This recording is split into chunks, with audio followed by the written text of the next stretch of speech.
ইয়া রাসূলুল্লাহ সাল্লাল্লাহু আলাইহি ইসলাম, কি করেননি আপনি আমাদের জন্য? নবী হওয়ার আগে 40টা বছর একটা টোকাও পড়েনি আপনার শরীরে, আর উম্মতের কাছে কালেমা পৌঁছে দেওয়ার জন্য আপনার গা বেয়ে রক্ত বের হয়েছে আমাদের জন্য। না খেয়ে কোনোদিনও থাকেননি, পেটের মধ্যে পাথর বেঁধেছেন ক্ষুধার যন্ত্রণায়, তাও জান্নাত থেকে খাবারের জন্য সুপারিশ করেননি, শুধু আমাদের কাছে কালেমার দাওয়াত পৌঁছে দেওয়ার জন্য। জান্নাতের সর্দার জেনেও রাতের পর রাত জেগে জেগে তাহাজ্জুদ নামাজে কেঁদেছেন উম্মতি উম্মতি বলে, কোনোদিনও নিজের জন্য কিছু চাননি যেন আমরা জান্নাতে যেতে পারি। অসংখ্য সাহাবীরা ত্যাগ করেছেন, নিজের বিলাসিতা বেছে নিয়েছেন কালেমা যেন আপনাকে নিয়ে আমাদের কাছে পৌঁছে দিতে পারে।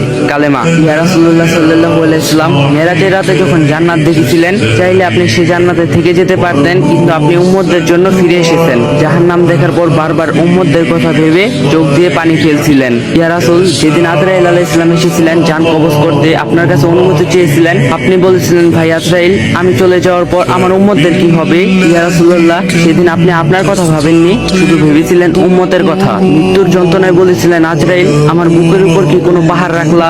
এত কষ্ট কেন হচ্ছে? আজরাইল আলাইহিস সালাম কষ্টে মুখটা অন্যদিকে ঘুরিয়ে বলেছিলেন, ইয়া রাসূলুল্লাহ, শুধু হাতটা রেখেছি। জবাবে আপনি বলেছিলেন, শুধু হাত রাখাতে এত যন্ত্রণা?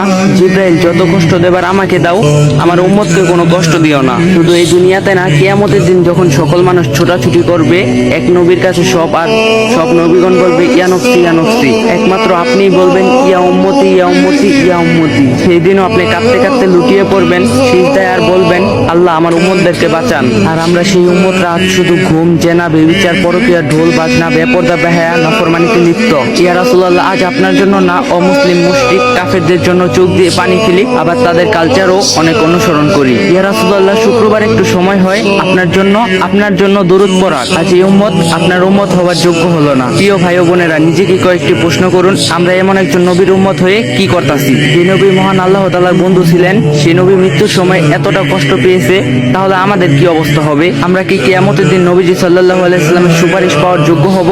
ভাবুন তো, মহান আল্লাহ পাক এবং নবীজি সাল্লাল্লাহু আলাইহি সাল্লাম যদি আমাদের থেকে একটাবার মুখ ফিরিয়ে নেয়, তাহলে আমাদের কি অবস্থা হবে? তো গাইস, যদি ভিডিওটা ভালো লাগে অবশ্যই কমেন্ট বক্সে বলে যাবেন, আর ভিডিওটা কপি লিংক আর শেয়ার করে দিবেন, যাতে অন্য আরেকজন দেখতে পারে।